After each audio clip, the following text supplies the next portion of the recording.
સુરત જિલ્લાના કપલેતા ગામમાં દીકરીઓની સુરક્ષા અને આત્મનિર્ભરતા અંગે જાગૃતિ કાર્યક્રમ યોજાયો. ડીસીપી રાજેશ પરમાર સહિત ઉચ્ચ પોલીસ અધિકારીઓ રહ્યા ઉપસ્થિત. સુરત જિલ્લામાં આવેલ કપલેતા ગામ ખાતે દીકરીઓની સુરક્ષા, શિક્ષણ, આત્મનિર્ભરતા અને સશક્તિકરણને પ્રોત્સાહન આપવા માટે એક ભવ્ય જાગૃતિ કાર્યક્રમનું આયોજન કરવામાં આવ્યું. આ કાર્યક્રમ કપલેતા ગ્રામ પંચાયતના સરપંચ શ્રી સુફિયાન બસીરુલ હક દેગિયાના નિવાસસ્થાન પાસે સાંજે 6 કલાકે યોજાતો, જેમાં ગામના નાગરિકોમાં ભારે ઉત્સાહ અને જાગૃતિ જોવા મળી હતી. કાર્યક્રમ દરમિયાન દીકરીઓની સુરક્ષા, મહિલાઓના અધિકારો, આત્મરક્ષા, શિક્ષણનું મહત્વ અને સમાજમાં મહિલાઓની ભૂમિકા જેવા અગત્યના મુદ્દાઓ પર માર્ગદર્શન આપવામાં આવ્યું હતું.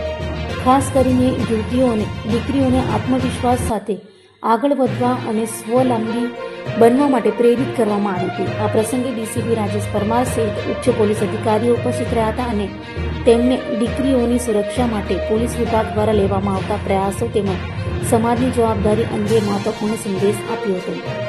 અધિકારીઓએ જણાવ્યું હતું કે દીકરીઓની સુરક્ષા માત્ર પરિવાર નહીં પરંતુ સમગ્ર સમાજની સંયુક્ત જવાબદારી છે. કાર્યક્રમની સફળતા માટે કપલેતા ગ્રામ પંચાયતના સરપંચ શ્રી સુફિયાન બસીરુલ હક દેગિયા તેમજ પંચાયતના સભ્યોએ ભારે જહેમત ઉઠાવી હતી. ગામના વડીલો, આગેવાનો, નાગરિકો તેમજ મોટી સંખ્યામાં યુવતીઓ અને દીકરીઓ ઉત્સાહભેર હાજરી આપી કાર્યક્રમની શોભામાં વધારો કર્યો હતો.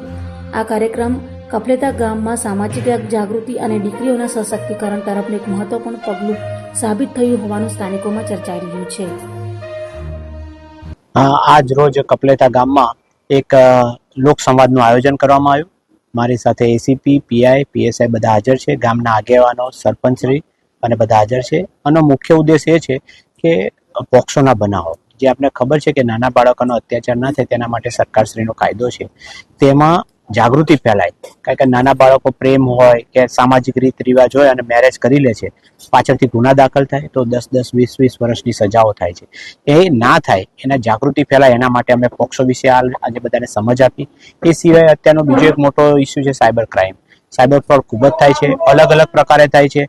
નવી એની ટેકનિક્સ છે, એમઓ છે, એના બાબતે આ પ્રજાને જાગૃત કરી, ગ્રામજનોને જાગૃત કર્યા કે આવું કંઈ પણ હોય તો અમને જાણ કરે, એવી લોભ લાલચમાં ના ફસાય. કોઈ પોલીસ તરીકે ઓળખાણ આપે એ પણ ના કરાય. ડિજિટલ એરેસ્ટથી બચે. એવું કોઈ ડિજિટલ એરેસ્ટ નથી. તમારા માધ્યમથી પણ કહેવા માંગુ છું, પોલીસ કોઈ દિવસ એવી રીતે એરેસ્ટ કરતી નથી. તો એ બાબતે જાગૃતિ ફેલાઈ. એ સિવાય એક અત્યારે ગુજરાત સરકારની એક ખાસ નીતિ છે અને સુરત શહેરમાં નો ડ્રગ્સ ઇન સુરત સિટીનો આપણો એક સિમ્બોલ છે. એ પ્રમાણે ડ્રગ્સની કોઈ પણ બાતમીઓ તમને આપવી કે આવું કંઈક થતું હોય તો પણ અમને જાણ કરવી. આવા બાળકો જો ફસાણા હોય તો અમને એ બાબતે ઇન્ફોર્મ કરવા. તથા ટ્રાફિકનો આપણે ખબર છે કે સુરત શહેર પોલીસે ટ્રાફિકનો હેલ્મેટનો ખૂબ જ સારો અમલ કર્યો છે. ટ્રાફિકના નવા સિગ્નલ કર્યા છે. તો મનુષ્યની જિંદગી છેલ્લા 1.5-2 વર્ષમાં સચિનમાં 20 થી 22 મેટર થયા છે. તો એ બાબતે જાગૃતતા ફેલાય કે હેલ્મેટ અવશ્ય પહેરે, ટ્રાફિકના નિયમોનું પાલન કરે. અમારો દંડ કરવાની કોઈ ઈચ્છા નથી, પરંતુ કોઈની જિંદગી બચે એક હેલ્મેટ પહેરવાથી, તો એ બાબતે જાગૃત કરે. આપને ખ્યાલ છે કે 80% ફેટલ એ જે 2 વ્હીલરના થાય છે અને એમાં પણ સૌથી વધારે હેલ્મેટ પહેર્યા ના હોય એના થાય છે. એટલે કોઈ વ્યક્તિ ગુજરી જાય એ સૌથી મોટી બાબત છે. એ પણ બાબતે જાગૃત કર્યા. એટલે આ રીતે એક સારા લોક સંવાદનું આજે અમે એક આયોજન કરેલું.